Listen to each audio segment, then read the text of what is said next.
Olá, estamos de volta com mais um podcast Ante o Exposto, uma iniciativa dos alunos do MINTER, Mestrado Interinstitucional Unicap Pernambuco, FESP Paraíba. E hoje numa edição mais do que especial, daqui a pouco a gente vai apresentar a nossa entrevistada, né? Uma pessoa que eu tenho e muita gente tem um carinho especial, né? Mas aqui, como sempre, ladeado pelas minhas colegas de podcast, Ana Flávia e Renata Câmara. Hoje vamos entrevistar simplesmente a desembargadora pelo 5º da OAB, Paraíba, Ana Carla Lopes, e o tema será paridade de gênero nos tribunais. Doutora, eu quero, antes de passar a palavra, já dizer que é uma gratidão, uma satisfação. Eu conheço você há muito tempo e a gente tem, assim, chega a emocionar porque chegar nesse momento da sua história, né, e poder, aqui nessa mesa com as colegas, tratar de um tema que eu sei que foi bandeira sua, de sua mãe, de sua família. Aninha, por favor, faça as boas-vindas à nossa querida desembargadora. Gostaria de agradecer, né, pelo convite aceito para gravar nosso podcast. Seja bem-vinda, desembargadora, ao podcast ao Tribunal de Justiça da Paraíba. Boa, agora somos colegas. Seja bem-vinda. Sei que ela é um entusiasta do esporte, acorda cedo. Futebol, beach tênis. Se jogou na corrida de rua. Corrida de rua, é atleta. Muito bem, ela é endorfinada, viu? Minha querida Começa Renata, o dia cedo. faça aí Renata, não é? o aproxego. Eu não sou atleta, não. Já fui, né? Mas aí fico muito feliz de recebê-la aqui no nosso podcast. Mas antes de qualquer coisa, dizer que mais feliz fiquei em recebê-la na magistratura. Renata, corrige o teu microfone. Porque sei dos seus valores, mas, acima de tudo, muito feliz, meu amigo, como lembrou você, da gente estar aqui vivendo esse momento histórico. Isso, né? Momento histórico. Um momento histórico, que é um divisor de águas e que me faz ter uma profunda gratidão por todas as mulheres que nos antecederam, né? Em todas as áreas do conhecimento, em todas as áreas profissionais, em todas as ruas e bandeiras de luta. Tantas Marias da Penha. Tantas Marias e Joanas. Isso. Né? E feliz também por saber que a gente está, de uma certa forma, lutando para representá-las e abrir portas para quem vem depois de nós. Muito obrigada por receber nosso convite e estar aqui conosco. Eu que agradeço a todos vocês, meus amigos, colegas, né, agora de profissão. Dizer que é uma grande alegria estar aqui com vocês e falando sobre um tema de tanta relevância. Né? Eu acho que não só para o nosso judiciário, mas, sobretudo, para a nossa sociedade. Falar sobre equidade de gênero, né, de políticas afirmativas, é sempre muito relevante. Sabe? Eu acho que a gente tem muito ainda o que caminhar, tem muito ainda o que debater, tem muito ainda pelo que lutar. Então, é sempre uma alegria estar aqui para falar sobre essa temática. Como o Eduardo falou, era uma bandeira da minha mãe que se estendeu para as filhas. E eu espero que eu possa, lá dentro daquele tribunal, continuar fazendo história e continuar cumprindo a minha missão, porque eu tenho certeza que isso aqui é uma missão. É isso, Aninha. Me permita, né? Com certeza. Quanto tempo chamando de Aninha? Com certeza. Chega a tomar um susto. Né? Eu me lembrei, pô. Vamos lá, gente. Sobre as informações que temos de formação da doutora Ana, nós temos um mestrado internacional na Unisantos, Universidade Católica de Santos. Né? Também temos especialização na área de família e sucessões, a sua área de especialização, de atuação, né? Na advocacia. E algumas produções, inclusive eu fiquei, assim, besta, né? A última produção, posso dizer, foi o livro O Direito à Educação de Meninas e a Agenda 2030, aplicação no Afeganistão pós-2021 como mecanismo de legitimação do regime talibã. Gente, a edição, a primeira edição foi em 2024. Tem noção, 2024, a campanha que a doutora Fátima fez... Doutora Ana Carla. Doutora Ana Carla fez. Em 2024 foi uma coisa que todos nós, né, da advocacia, os juristas, nós acompanhamos e ela ainda encontrou tempo para fazer um livro. Tá? E também ela tem... Endorfina muito, viu? Muita coisa, viu? Atleta. Ainda outro livro na área do mestrado, que o mestrado de Aninha foi na área de Direito Internacional, Inovadores Contextos do Direito Internacional, Governança, Ambiente e Direitos Humanos, não é isso? Editora New York, né? Aí 2022. Então, gente, nós temos aí uma desembargadora pelo quinto, advogada atuante, muito atuante, e com uma agenda de produção científica bem atualizada. Então, vamos lá.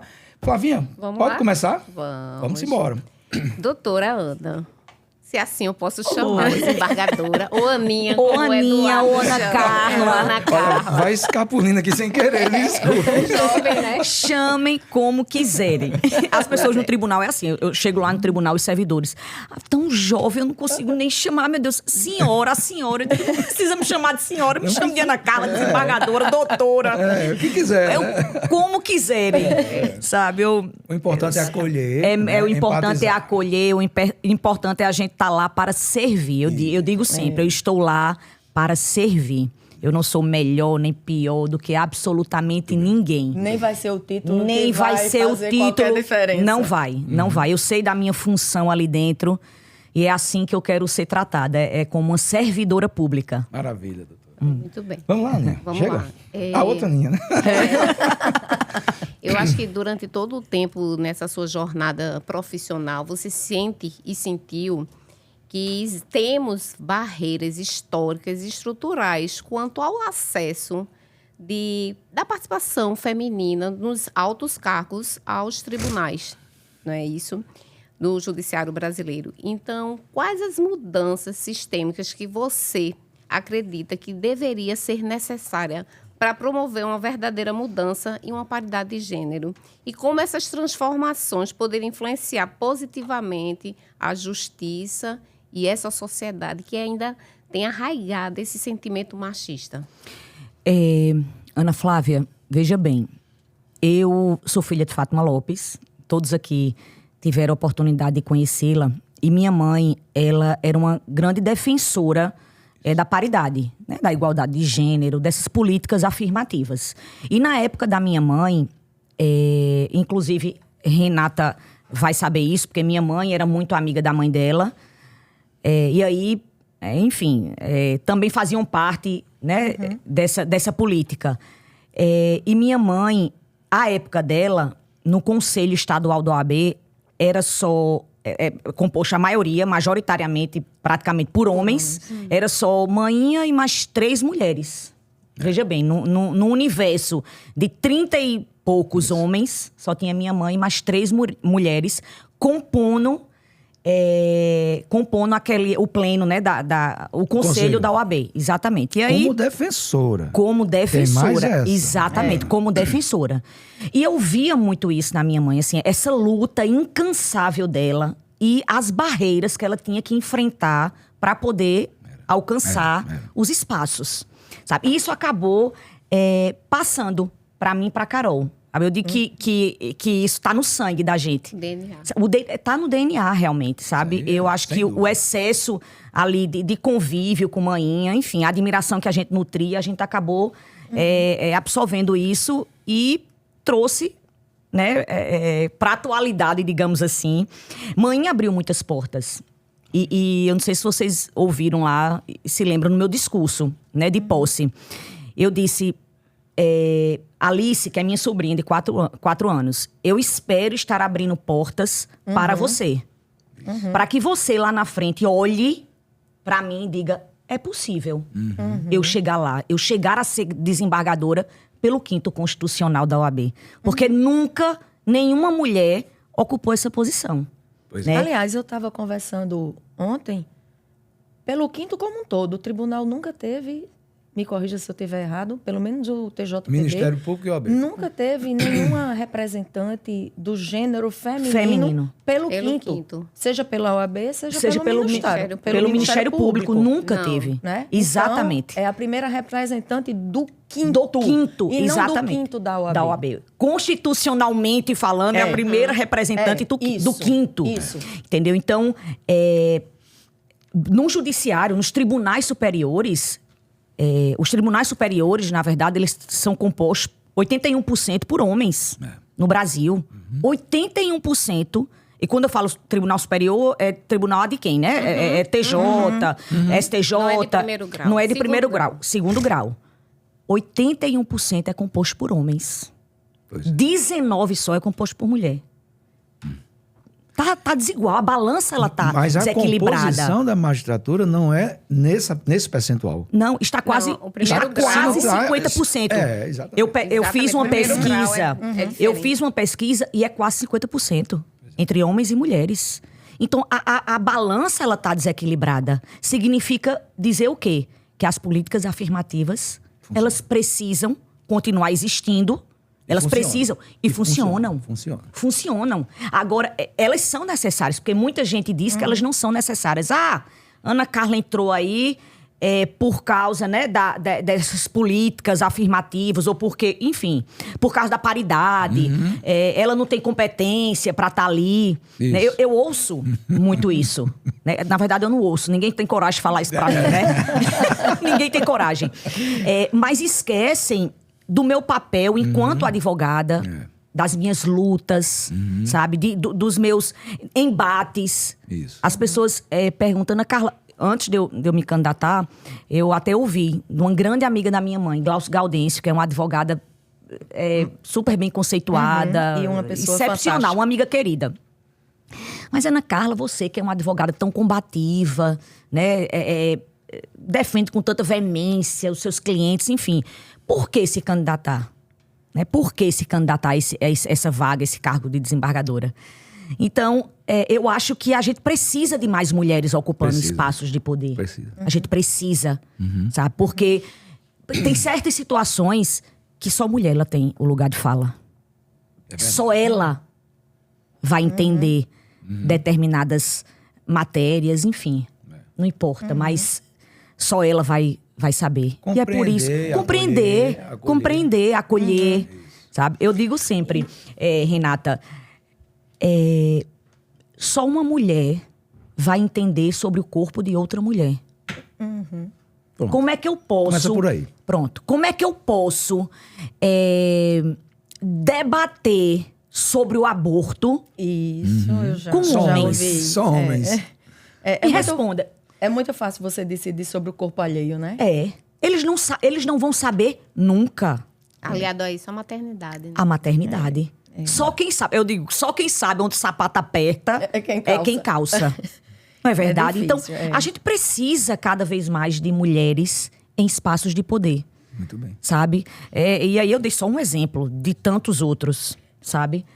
E nesse aspecto dessa questão do machismo que Ana tocou nesse ponto, a gente vê como política global a preocupação com as mulheres, né?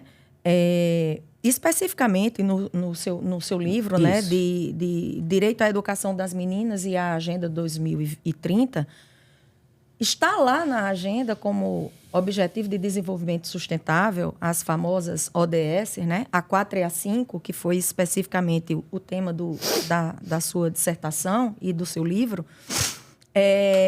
a relação, a necessidade de se conceder esse acesso à educação de uma forma inclusiva, garantir o acesso à educação para as mulheres, para as meninas, no caso aqui especificamente o Afeganistão. Então, Eduardo, quando a gente vê uma questão de Agenda 2030, ou seja, de planejamento para o mundo, uma necessidade de equidade de gênero, eu chego a acreditar que o machismo não está só no Nordeste. Com certeza Não está só no Brasil, pauta né? mundial. No Brasil, a prova não. disso é que está aí como agenda 2030 para o mundo. Sabe E o que é aí- uma agenda de 2030? 30% desse século. É, Isso, Já pensou? exatamente. 30% do 30. século. A gente discutindo paridade de gênero Pois é. Isso. até chegar a 30%. Depois desses 30%, Não, a gente veja- vai parar essa... Veja, não, e nós já não. estamos... Tá e longe, nós já ainda estamos, ainda tá longe. Muito longe. E nós já estamos em 25%. Pois é. Nós já vamos entrar em 2025. E o que é que a gente E tá a vendo? gente está aqui É, muito longe. Discutindo discutindo Ainda esse isso. tema. Ainda, com todo respeito, de forma muito embrionária. Assim, uma luta ainda muito A grande. resistência é com enorme. muita resistência, né? Então, assim, Ana, eu queria que você falasse pra gente um pouco do teu livro, para que a gente expanda essa questão de paridade de gênero, não só no Brasil, não só no Nordeste, não só no TJPB, não só nesse marco da tua chegada numa corte estadual. E não como só- a primeira representante, Não mas só do livro, assim, a importância de falar sobre a paridade. Sobre O tema. isso. Porque, E de continuar falando, E de continuar defendendo, falando, debatendo, porque é um discutindo. tema que, às vezes, não é aceito pelas mulheres. Uhum. Não é só pelos homens. Às vezes, talvez, seja por não entender o real significado. isso. Aí eu queria que na E- sua fala você abordasse E porque, isso. como no livro, a sua abordagem é o direito à educação, eu vou deduzir que, obviamente, você acha que a educação, se a gente não garante a educação, a gente não garante uma qualificação a essa mulher, a gente não garante um campo de trabalho, a gente restringe o acesso ao poder. Claro, ao ela vai lugar de crescer sem fala. saber de nada. Ela vai crescer sem alienada do mundo. Então- Alienada dos direitos que ela tem. Então, com a palavra Os direitos- autora do É, livro, ela- o direito à educação. Pois, ela cresce alienada dos direitos humanos inerentes a ela. Sabe? Então, quando eu me deu a ideia, né, de escrever sobre esse livro, eu lembro bem que foi na época... Na verdade, isso aqui é fruto da minha dissertação, tá? Do mestrado. Sim. E aí, foi na época que os Estados Unidos estavam retirando as tropas lá do Afeganistão, né? E foi logo quando, eu não sei se vocês se recordam, mas foi Foi um um abalo desastre, mundial. foi um Foi um desastre. desastre. E aí, o Talibã assumiu, né? Tomou o poder. E aí, as mulheres, enquanto estavam lá sob a administração lá dos Estados Unidos, elas conseguiram adquirir muitos direitos. Né? Por exemplo, a estudar, a frequentar a faculdade, a ter seu próprio negócio, a serem jornalistas, atletas. Então, elas adquiriram muitos direitos. Né? E Tornaram-se cidadãos. cidadãs. Exatamente, tornaram-se cidadãs. E aí vem o Talibã e Cortou tudo, acabou tudo. Exatamente. Inclusive, E- assassinou muitas mulheres. Exatamente. De plano. De plano. O que é que acontece? Vem o Talibã e diz, vamos voltar ao que era e vamos seguir à risca a nossa religião. As regras As regras que já existiam. que já existiam, que é da religião deles. Isso. E causou uma comoção muito grande na comunidade internacional, porque disse, não, vai haver uma supressão aí de direitos, né? Direitos e garantias. E como é que vai ser? Né? Essas mulheres têm seus próprios negócios, Perderam tudo. perderam. Perderam. Fecharam. Hoje em dia, lá no Afeganistão, as mulheres, elas não podem falar em público. E aí, num primeiro momento... Pois é. E aí, num primeiro momento, a ONU vem, né, tentando ali apaziguar. E o Talibã, o grupo Talibã, diz, não, a gente vai garantir esses direitos. Foi. A gente vai garantir esses direitos. Nada, garantiu Mas nada. não Nada. garantiu absolutamente nada, sabe? E aí a gente entra nas ODS, né? Nos Objetivos aí de Desenvolvimento Sustentável, que seria para ser atendido pelos países, né? Pelo mundo inteiro. E a ODS 4 e 5 fala dessa igualdade de gênero e o acesso à educação. Então, eu falo justamente sobre isso. E no Afeganistão? Como é que a comunidade internacional pode intervir aí para poder garantir, a educação. restabelecer o direito dessas mulheres. Né? Então, há uma preocupação ainda hoje. Se você perguntar a mim, Ana, e a solução? O que é que a ONU fez? Ou, enfim, não sei, os tribunais internacionais fizeram alguma coisa? Não, eu não achei a solução do problema da minha dissertação do mestrado. É tanto que minha orientadora, ela disse, Ana, você pode aproveitar o gancho daqui para já estender para um doutorado. Com certeza. Para desenvolver isso num doutorado. É porque a gente não sabe como é que vai ser. Foi agora, foi em 2021. Ana, inclusive, a gente entrevistou aqui, eu estava comentando, né, com vocês, o professor Leonardo Pasquale, que ele defende, ele tem um trabalho assim, bem profundo, inclusive na cátedra Jean Monnet, né, que ele faz parte dessa cátedra lá na União Europeia. Ele defende que os acordos bilaterais, eles contenham cláusulas de impulsionamento dos direitos humanos, né? Dos direitos humanos, envolvendo, claro, a paridade. A paridade. Então, assim, talvez um bate-papo com o Pasquale seria uma coisa seria interessante para o seu doutorado, porque você já tem mestrado em Direito Internacional, você já trabalha com paridade, essa Eu já coisa. quero o contato dele. Com certeza. Façam essa ponte. Eu já vou sugerir que a nossa autora assista ao nosso podcast. O dele, que vai lançar agora, Pasquale, né? Vai. Sexta-feira. Ai, que legal. E Ele vai realmente lá foi muito bacana. E aí faz exatamente esse link, porque o que ele sustenta é que, para fomentar os direitos humanos de forma regionalizada em cada país, nesses acordos bilaterais internacionais se incluam cláusulas que Fomente os direitos humanos. fomentem esses direitos Afirme, humanos, as né? políticas afirmativas. Afirme os né? direitos humanos. Na verdade, a gente precisa primeiro da educação. O mínimo, Isso. O mínimo, por favor. Se a gente não dá educação, se a gente não faz a base, Acabou. acabou. Acabou, não tem nada. A gente não vai conseguir, lá na frente, instituir absolutamente nada. E as pessoas não entendem essas políticas Inclusive, afirmativas, né? Uma frase dele era justamente isso, que a própria sociedade, como fiscal, ela tem que saber, ela tem que se educar para saber cobrar, para saber o que não está sendo cumprido ou não, diante de um regime, por exemplo, feito esse que você descreveu, que onde não se tem direito a nada. A nada, absolutamente nada. É um regime extremista.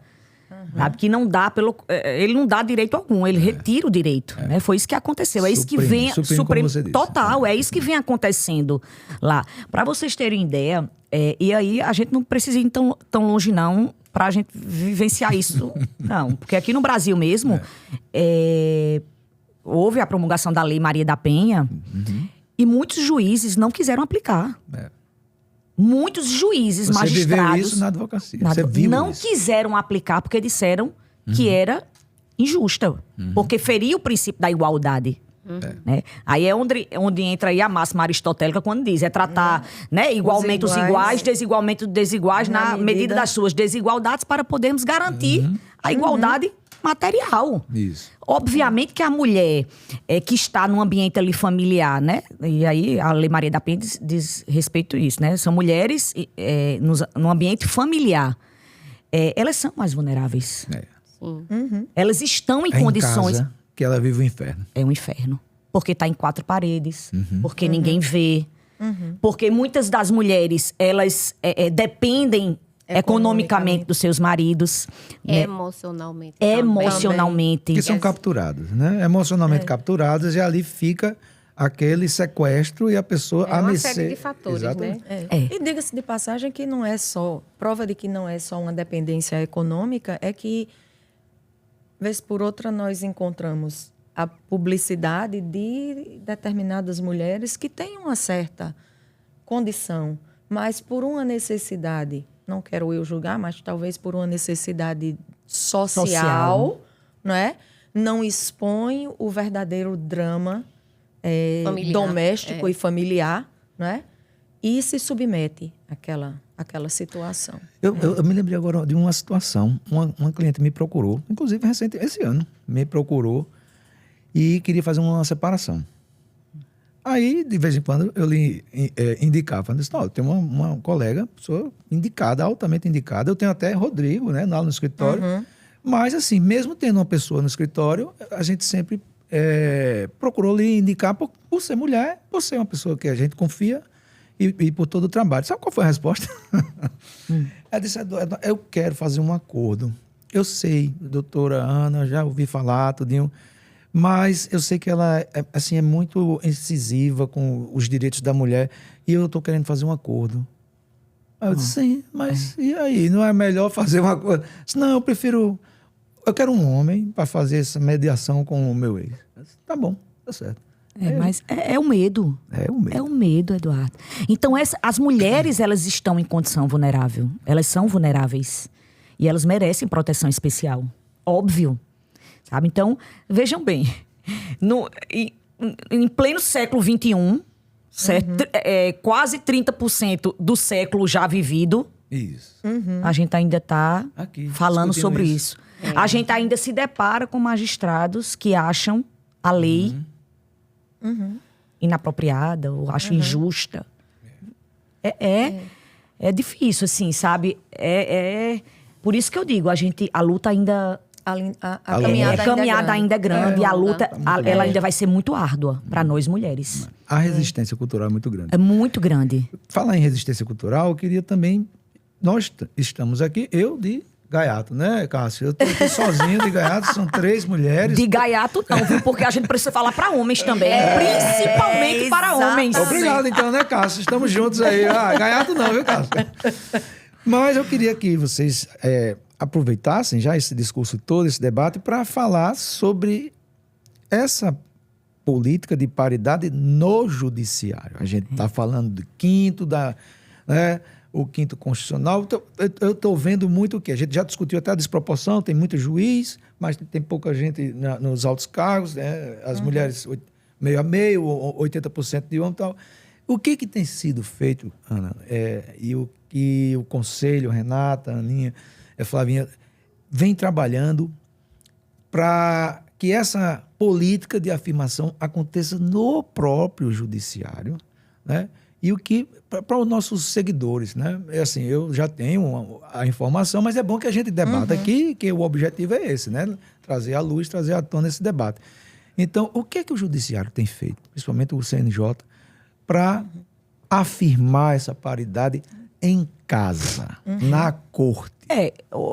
Eu já estou utilizando, inclusive no meu gabinete, o julgamento sob a perspectiva de gênero, né? Foi a primeira determinação que eu falei, que eu dei para os meus assessores. Foi, olha, vamos implantar aqui o julgamento sob a perspectiva de gênero, que é uma recomendação do CNJ. Né? Recente. Certo. Já houve julgamento aqui na Paraíba, tá? É bom frisar isso, que foi utilizado essa perspectiva, tá? De gênero. Esse critério da perspectiva de gênero.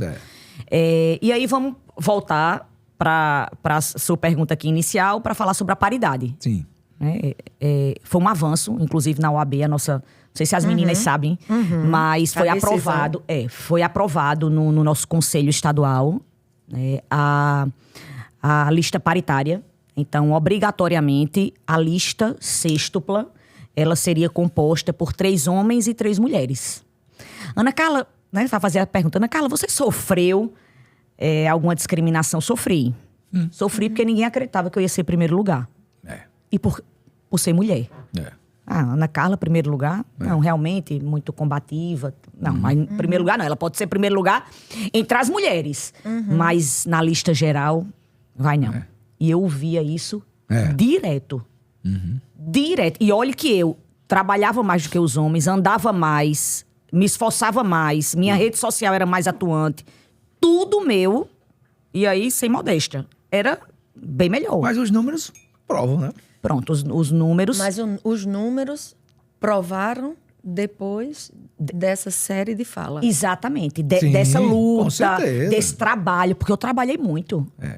Eu digo que só em Cajazeiras eu fui 6 vezes. Em Souza fui mais 6. E não é daqui pra Cajazeiras sem parar, é parando. Parando. Em Juru. Vocês sabem onde é que fica Juru? Juru é perto de Princesa Isabel. Eu fui em Juru. É longe. Fui em Juru, Conceição, Imaculada, Água Branca, Princesa Isabel. Acho que nem João Azevedo rodou tanto. Nem João Azevedo. nem João Azevedo rodou tanto. Para os nossos seguidores extra Paraíba é o nosso governador. Porque para apresentar sua pauta de trabalho sobre paridade, tem que levar. Tem. Você tem que mostrar, tinha que gastar a sola do sapato. Sola do sapato. Alto, viu? O sapato era alto. Detalhe, eu não né? desci do O salto um detalhe. minuto. O detalhe. E aí eu precisei encarar esses desafios, porque foi um grande desafio. Sabe? Devo muito à paridade e parabenizo. Sempre quando eu posso, eu enalteço, sabe? A importância da paridade, porque precisa, é necessário. Sabe? Essas políticas afirmativas, elas precisam, como a gente estava conversando antes de começar o programa, elas precisam continuar existindo. Né? Obviamente que ela não pode ser permanente. Elas são passageiras. E Deus queira que seja realmente rápido. Muito embora eu acho que não vai ser tão rápido assim. A Sabe? expectativa, né? A perspectiva, na verdade, não é de... Pois é, eu digo, sabe o que, Eduardo? Em 1962, Renata, a gente era considerada relativamente incapaz. Sim. Pessoa. 62. Tu já tinha nascido, Eduardo? 62? Não. Mas veja bem, Renata, nós mulheres éramos tidas como relativamente incapazes. A gente só pôde se divorciar em 77. Um detalhe, minha mãe nunca teve CPF, utilizava do meu pai, que era permitido na Olha época. só, sua mãe, Flavinha, sua mãe, logo ali... Já pensou que é o que você não tem um de CPF? ontem. A pessoa não tem um CPF. tem a cidadania. Não queria. Não, eu utilizo o seu pai. Eu isso ficava- mesmo. Ela não queria, Não porque entendia. ela- não Pois é. entendia. A gente começou a votar em 32. Então veja que essa desigualdade é algo que é tão recente, né? E que está tão intrínseca à nossa sociedade, que é exatamente por isso que se tem a razão de ser dessas políticas afirmativas.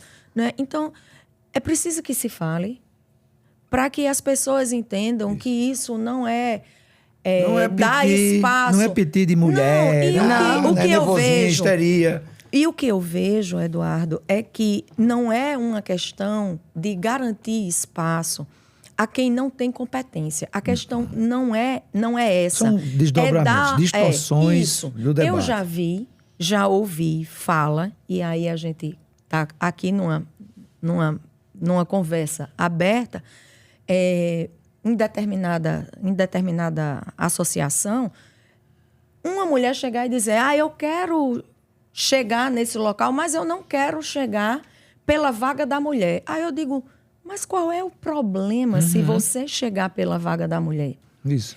Não é por você chegar pela vaga da mulher que isso está dizendo que você É é incompetente. incompetente. A vaga da mulher é exatamente apenas um reconhecimento que a nossa sociedade ainda precisa de um certo ajuste. equilíbrio, de um certo ajuste. Isso. É bom esclarecer, porque chegando lá não basta ser mulher, é mulher e competente. E competente. E competente. Exatamente. Por isso Que que eu acho que é contribua com o preciso seu conversar. trabalho. Pronto. Entende? Então- Que esteja lá para agregar, Sim. sabe, para somar Sim. com a corte. Foi isso que eu disse sempre, eu continuo dizendo, eu estou ali para somar. E as Sabe? pessoas confundem. Confundem. Essa muito. questão da incompetência e paridade, certo? Vamos lá. Política de cotas nas universidades. Os pobres têm as cotas, né? E aí muita gente diz, não tem para que fazer isso, velho, porque o cara chega lá e ele não tem educação, não tem base, ele não consegue acompanhar. Rapaz, a universidade está aí mostrando que na pública, o pessoal das cotas, eles chegam ao fim dos cursos com CRE maior do que os que não foram são por da cota. Lembrando que muitos dos que são os não cotistas desistem, não acompanham, deixam a universidade pública. O cara é cotista, assim, não é cotista. Então, assim, ele já vem de uma posição, de certa forma, privilegiada. A gente não pode dizer privilegiado porque está no Brasil, é um país em desenvolvimento. Né? A gente não parte do princípio que nada é privilegiado, né? Mas o outro é muito menos desprestigiado. Aí o cara é cotista, termina com um CRE maior, né, do que os outros que não são cotistas. Então, não é uma questão de incompetente, né? É uma questão de oportunidade, né? O cara está e aqui aí eu fazendo pergunto, curso Eduardo. de Direito no CNJ, pegando um ônibus da prefeitura lá em Mataraca, passa o dia trabalhando, pega o ônibus de Mataraca, vem assistir aula aqui e volta. Aí no outro dia, bem cedinho, vai trabalhar, depois volta de novo e termina melhor do que o cara que está indo no carro próprio e tal. E Então aí não é eu- uma questão de e aí eu- privilegiar a incompetência. Aí, deixa eu só complementar, Renata. E aí eu entro na zona cinzenta, né? porque a gente já estava conversando até um pouco antes. A incompetência, então, quer dizer que Ana Carla e Ingrid Zanella, né, só conseguiram o sucesso delas por conta da paridade. É isso. Então, assim, era uma pessoa incompetente que a paridade impulsionou. Os números desmentem, como estão desmentindo os cotistas das universidades. Fala sobre os teus números e estampa aí para a galera entender que não tem incompetência aqui. Eduardo, eu tive 3.010 votos, né? O segundo colocado foi um homem, eu coloquei quase 400 votos em cima dele. Ou seja, obviamente, é como eu falo, eu entrei não por causa da cota, certo? Não entrei. Isso quer dizer que ela não seja importante? De jeito nenhum. Pelo contrário. Eu vou continuar defendendo. Sempre. Mas o que eu quero dizer é que as pessoas, homem e mulher, quiseram Ana Carla. Quiseram a mulher combativa, competente. Reconheceram a campanha, a proposta, exatamente. a história. Se identificaram. Com o projeto. Eu andei o estado inteiro. Andei, fui em escritório de chão batido. De chão batido. Eu lembro bem, eu lá em Monteiro, fui dormir na fazenda de uma amiga minha, que fica a 10 quilômetros de Monteiro, na zona rural. Passei por um sítiozinho e tinha um escritório de um advogado. Pensou, pois é, eu disse, eu vou conhecer esse advogado. Que Eu coisa preciso conhecer esse advogado. Essa campanha foi Porque eu não bonita, estou fazendo foi massa. campanha para rico, não. Eu estou fazendo campanha para advogados. E os 3.000 e tanto provaram E os 3.010 isso. votos... 3.010 votos provaram isso. É a Ana Carla que se importa com o outro. É a Ana Carla que vai estar no tribunal defendendo a categoria, Qual foi a primeira ordem obviamente. para a assessoria? O quê? Qual foi a primeira orientação para a assessoria? A primeira orientação, vamos instituir a política de gênero, né? O julgamento sob a perspectiva de gênero. A primeira coisa. E aí tem uma assessora minha que ela... eu vou até mandar ela depois assistir. Paloma, que ela tá no doutorado, tá terminando o doutorado. E ela fala muito sobre gênero, né? Essas políticas afirmativas, políticas de gênero. E ela disse, ai, doutora Ana, que maravilha, desembargadora e tal. Então, isso é bacana. É um espaço acadêmico aqui, viu? Fala pra Paloma que... Pois vou falar, viu? Acadêmico. Vou falar pra Paloma. E aí, é isso, Eduardo, sabe? Eu acho que é uma soma de fatores. Sim. A vitória de Ana Carla foi só por causa da paridade. Não, foi uma soma de fatores. Isso. A paridade foi importantíssima. Porque a gente precisa realmente, como o Renato falou, fomentar esse tipo de política. Mas eu tive a minha parcela enorme também, né? Obviamente, Claro. de contribuição pelo histórico. Foi um momento histórico. E a contribuição pessoal. Pessoal. E aí, homens e mulheres me quiseram. Não foi só... Que foi mais voltado. Que foi a mais votada. Então, eu acho que, como você... A sua pergunta, respondendo a sua pergunta, né? Eu acho que é mérito meu, Sim, sabe? A sim. paridade foi muito importante. Eu vou continuar defendendo. Isso. E espero contar com a colaboração e a ajuda de mulheres, né, magistradas brilhantes, como vocês duas, sabe? Tão combativas também quanto eu. Isso. Para a gente continuar unindo forças, unindo esforços para conseguir essa tão sonhada paridade, igualdade. Um testemunho também da competência feminina. Né? Então, eu acho que isso era, sei lá, 97, 98. 1997, 1998. E abriu a vaga na 8ª Vara Civil da capital, da comarca da capital. Né? Então, assumiu uma jovem que eu tinha estudado com ela, inclusive na faculdade, e ela assumiu essa vara. Que aqui para nós, sem destratar, sem desmerecer o antecessor, era um desastre. Eu tinha um processo lá que pendia anos, né? E não saía do canto. E eu vi a 8ª Vara, que era a vara que todo mundo corria. Ninguém queria nem passar perto, com medo do processo ser distribuído para lá. Né? E eu vi a 8ª Vara ser transformada numa vara de eficiência em menos de um ano. Menos de um ano, Ana. Eu acho que você não advogava nesse tempo, não. Você era bem novinha ainda. Não advogava, não. Comecei a advogar em 2006, 2007. Advogava, não. Olha só, eu me recordo que eu entrei no gabinete de Renata. Eu tô falando de Renata, tá? Nossa co-host aqui, para quem não sabe. né? A juíza que assumiu a 8ª Vara Civil e transformou. Eu entrei lá, tinha um painel, eu acho que você colocava uma cartolina, uma coisa, painel, porque hoje você pensa logo que é uma coisa eletrônica, né? Mas naquele tempo era de papel mesmo. Cartolina, chamava quadro de aviso. E ela colocava os índices dela. Não sei se você lembra disso. Lembro, não sei se você ainda faz lembro, isso. lembro. Quantos despachos, quantas sentenças. Ela tinha o CNJ próprio dela. Entendeu? O PJ é dela, né? Ela fazia essa conta sozinha da cabeça dela e a vara andando e em dia. Esse processo que eu falei finalizou no primeiro ano. Saiu de lá, subiu para o tribunal. E tem um detalhe. Eu sabia que o cumprimento de sentença ia ser sem fim. Eu digo, tá bom, eu passo para meus bisnetos. Não. O cumprimento de sentença foi lá e foi altamente eficiente, com desconsideração de personalidade jurídica. Chegamos onde tínhamos que chegar e devolvemos aos cidadãos que estavam. Era uma questão imobiliária, houve uma fraude muito grande aqui no mercado, e a gente devolveu esse pessoal o dinheiro e as indenizações que eles tinham direito. Eu não me lembro assim, com precisão, mas não deu 3 anos, gente. Não deu 3 anos. E a causa vinha uns 12 anos, sei lá quantos anos. Pois é. É isso. Nós somos capazes e nós queremos. Não é verdade? Nós somos capazes e nós queremos ocupar espaços de poder. É só nos dar oportunidade.